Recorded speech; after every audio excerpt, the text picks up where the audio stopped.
ദാമ്പത്യ പ്രശ്നങ്ങളിൽ കുട്ടികളെ ബലിയാടാക്കുന്ന രീതി അംഗീകരിക്കാൻ കഴിയില്ലെന്ന് വനിതാ കമ്മീഷൻ അംഗം അഡ്വക്കേറ്റ് പി കുഞ്ഞായിഷ. സാമ്പത്തിക വസ്തു ഇടപാടുകളിൽ സ്ത്രീകളെ മുൻനിർത്തി വിലപേശലുകൾ വർദ്ധിക്കുന്നതായും കമ്മീഷൻ അംഗം പറഞ്ഞു. കണ്ണൂരിൽ നടന്ന വനിതാ കമ്മീഷൻ സിറ്റിംഗിന് ശേഷം സംസാരിക്കുകയായിരുന്നു കുഞ്ഞായിഷ. ദാമ്പത്യ ബന്ധങ്ങളിൽ ഉണ്ടാകുന്ന പ്രശ്നങ്ങളിൽ കുട്ടികളെ ബലിയാടാക്കുന്ന രീതിക്ക് മാറ്റം വരണമെന്ന് വനിതാ കമ്മീഷൻ അംഗം അഡ്വക്കേറ്റ് പി കുഞ്ഞായിഷ പറഞ്ഞു. സ്വന്തം കുട്ടികളെ ശാരീരികമായും മാനസികമായും തകർക്കുന്ന സമീപനം വർദ്ധിച്ചുവരികയാണ്.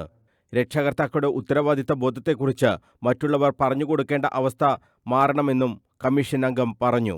ദാമ്പത്യ ജീവിതത്തിലെ അഭിപ്രായ ഭിന്നതകളെ ഔചിത്യബോധത്തോടെ സമീപിക്കാൻ നമ്മുടെ സമൂഹത്തെ പ്രാപ്തരാക്കേണ്ടതുണ്ട്. രക്ഷാകർത്താക്കളുടെ ഉത്തരവാദിത്ത ബോധത്തെക്കുറിച്ച് മറ്റുള്ളവർ പറഞ്ഞു കൊടുക്കേണ്ട അവസ്ഥ മാറേണ്ടതായിട്ടുണ്ട്. ഭാര്യ ഭർത്തൃ ബന്ധത്തിലെ പ്രശ്നങ്ങളിൽ കുട്ടികളെ ബലിയാടാക്കുന്ന രീതി അംഗീകരിക്കാൻ കഴിയില്ല. സാമ്പത്തിക വസ്തു ഇടപാടുകളിൽ സ്ത്രീകളെ മുൻനിർത്തി വിലപേശലുകൾ വർദ്ധിച്ചുവരുന്നത് മനുഷ്യത്വരഹിതമായ പ്രവണതയാണ്. ദാമ്പത്യ ജീവിതത്തിലെ അഭിപ്രായ ഭിന്നതകളെ ഔചിത്യബോധത്തോടെ സമീപിക്കാൻ സമൂഹത്തെ പ്രാപ്തരാക്കേണ്ടതുണ്ട്. സ്ത്രീകൾ തമ്മിലുള്ള സാമ്പത്തിക പ്രശ്നം ജില്ലയിൽ വർദ്ധിക്കുന്നതായാണ് പരാതികളുടെ അടിസ്ഥാനത്തിൽ മനസ്സിലാക്കാൻ കഴിയുന്നതെന്നും കുഞ്ഞായിഷ വ്യക്തമാക്കി.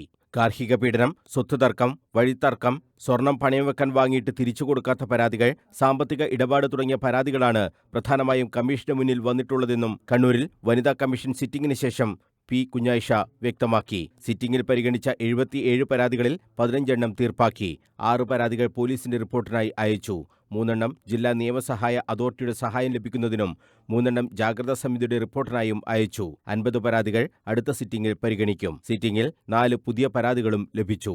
അഭിഭാഷകരായ ചിത്ര ശശിധരൻ, പത്മജ പത്മനാഭൻ, കൗൺസിലർ അശ്വതി രമേശൻ എന്നിവരും സിറ്റിംഗിൽ പങ്കെടുത്തു. News bureau, Kannur.